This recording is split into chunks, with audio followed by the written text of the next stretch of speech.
ఆ రోజు ఫెమ్లమ్మ పాదయాత్ర చేసినప్పుడు ఎంటైర్ పార్టీ పాదాల దగ్గర చేసుకుంటూ పోయింది. పార్టీ చేస్తూ వచ్చిన ఏర్పాట్లో ఆమె నడుస్తూ వచ్చారు. దాన్ని ఎవ్వరూ తక్కువ వేయట్లేదు. 2, ఇందులో త్యాగం ఏముంది? పోనీ త్యాగం ఏదైనా ఎక్స్పెక్ట్ చేశారా? బదులు ఎక్స్పెక్ట్ చేశారా? నేను మొన్న కూడా అదే అడిగాను. లేనప్పుడు దాన్ని ఒక ఇష్యూ చేయడం ఎందుకు? ఇప్పుడు దీంట్లో ఒక పొలిటికల్ క్వశ్చన్, ఇంట్లో పొలిటికల్ క్వశ్చన్ ఏదైనా దీంట్లో ఉంది అంటే అసలు ఎక్కడి నుంచి వస్తే అది డెమోక్రసీలో ఇముడుతుందా? ఇప్పుడు నేను ఇది చేశాను, నాకు ఇది కావాలి, మీరు ఇంకోరు అది చేశారు, దానికి బదులు ఏదంటే అసలు ఏ పార్టీ అయినా అందరికీ సమానంగా చేయగలరా? ఇదేమో కొంచెం సమానంగా పంచుకోవడానికి ప్రైవేట్ ఆస్తే అది కదా. ఇది ఆ రోజు అయిన దానికి ఇంకో దానికి బదులు అనేది ఉండే అవకాశం ఎందుకు లేదంటే స్వచ్ఛందంగా ఇష్టపూర్వకంగా ఎవరికి వాళ్ళు కంట్రిబ్యూట్ చేసేది.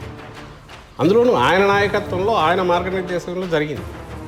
ఇందులో ఈక్వల్స్ డిసైడ్ చేసింది కాదు. ఇద్దరు కూర్చొని డిస్కస్ చేసి ఈ పార్ట్ నాది, ఆ పార్ట్ నాది, ఈ డెసిషన్